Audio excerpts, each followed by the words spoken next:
They say winners never quit and quitters never win. Hey there, my name is Joyce Omondi, and today on CITAM Church Online, I want to talk about quitting too soon.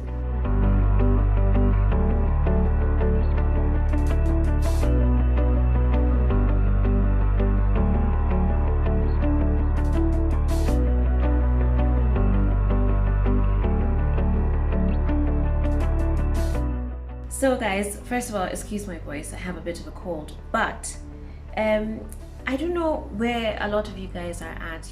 It's January, already there's been a few things, a few hurdles, a few valleys that most people have had to cross over already, right? And so in one regard, some of you may already be thinking, wow, this year is already really, really tough.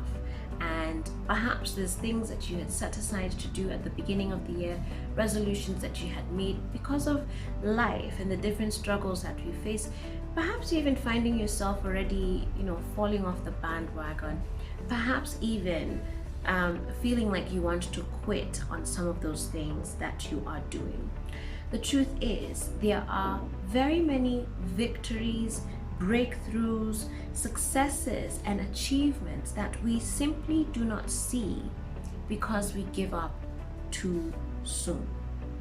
A lot of the work that we put into trying to achieve those things seems like fruitless effort because it takes too long, or it requires way more than we had budgeted or had expected to give emotionally, financially, spiritually, socially. And so a lot of us actually give up right at the point when that breakthrough is about to come forth. The other day I was reading 2 Kings chapter 5 verse 14, and it's the story of Naaman, who was a great general but was suffering from leprosy. And every time that I've read this story, it's always been about that slave girl and how she told the master about this prophet Elisha, and how he could heal her or heal him. And so this story, actually, I came across a new perspective on it about not quitting too soon, and that's what I really want to share with you today. Hard work, patience, perseverance, eventually they pay off. It won't look like it in the middle of that storm. It won't look like it when you're struggling and you have to stay up late at night to finish your assignments, or when you have to wake up before anybody else is even thinking of waking up to go to work and to do that side hustle, to find your extra income. It doesn't seem like it in that moment, but hard work, patience, persistence eventually pays off. But again, we often don't experience those breakthroughs because we quit too soon. And I want us to look at the story of Naaman as an example of what quitting too soon could have done for him. It could have inhibited his entire miracle. Right, so 2 Kings chapter 5 verse 14 says, "So Naaman went down to the Jordan River and dipped himself 7 times as the man of God had instructed him, and his skin became as healthy as the skin of a young child, and he was healed." Now, Naaman was directed to prophet Elisha for a miracle, but Naaman didn't like Elisha's instructions. He didn't like the method of this miracle. It seemed too simple. It didn't seem as grand and as befitting for a hero and someone of the sort of stature that Naaman was carrying. And so in many ways it really tested his pride, his ego, and his patience, because this is a whole general. What are you telling him to go and dip himself in a river 7 times, or to go and wash yourself 7 times? It didn't seem befitting. It almost seemed like a joke, right? And so after much protest, he eventually finally decided to obey God's instruction. Now, again, the method of his miracle was so simple, right? It was to go and dip himself in this river, to wash himself 7 times. And get this, Prophet Elisha wasn't even going to be there when he was washing himself. Prophet Elisha wasn't there when he was washing himself.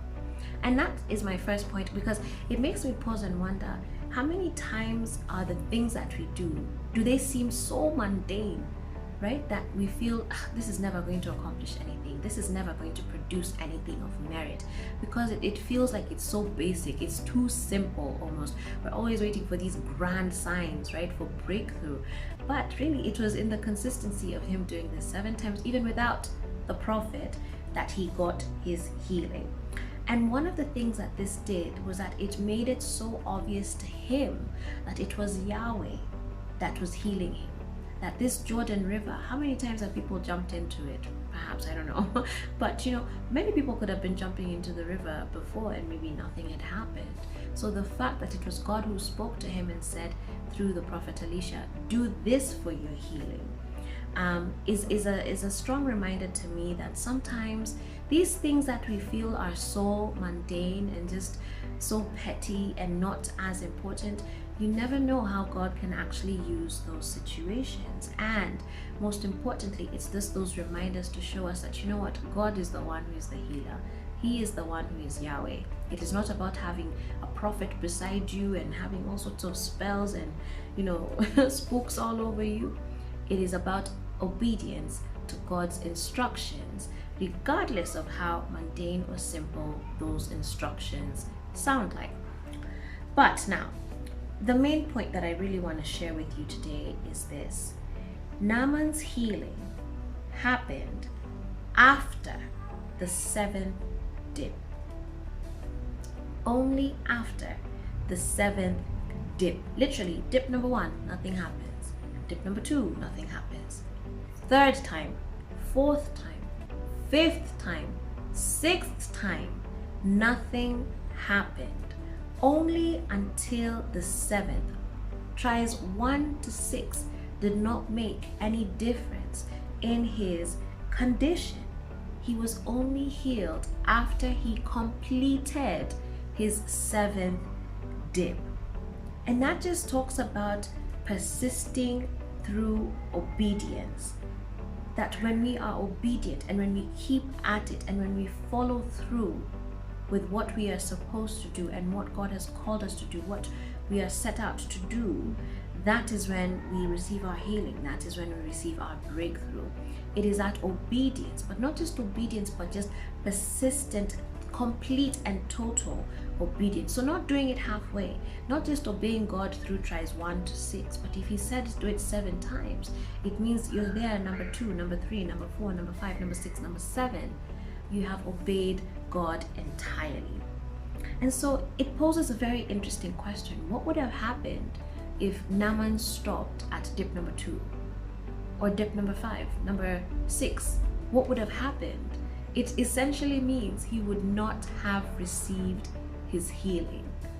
And he wouldn't even be in the Bible then. Like, his story wouldn't be perhaps in the scripture as one of the great miracles that we talk about today. That just blows my mind. And I sat there thinking as I read this, how many times have I given up on something, and have I given up on it too soon? Are there things that maybe I thought, Mazi, I've been doing this for like 5 years, nothing has happened, and perhaps I needed to do it just 1 more year. Forget that, maybe 1 more day to complete that cycle, and something could have happened. This absolutely blew my mind. And so the question to you today is, what is it that you are about to quit? Is it your job? Is it a marriage? Is it a relationship, a friendship? Is it a career, a business that you have been intending to work on? Is it your walk with God? Because maybe things have been tough for you and you feel like God has abandoned you.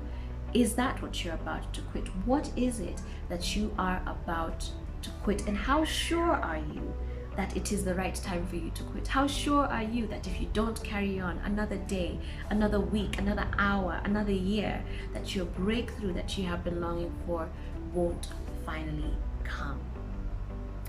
Naaman did exactly what Elisha told him to do. Each dunk was a step of faith. And I like how, as I was reading it, the commentary had talked about he dipped himself. Another version says that he was plunged in, meaning it was total obedience. This wasn't half in, like it's just my foot or maybe it's just my arm. No, this guy, he dipped himself in, he washed himself entirely as he was instructed to do. And so I really pray that this is of encouragement to you, especially the one who's listening to this and perhaps has been going through a really, really hard time. Don't give up just yet. Don't quit too soon. Be sure that by the time you're letting something go, make sure that it is God who has told you to let it go.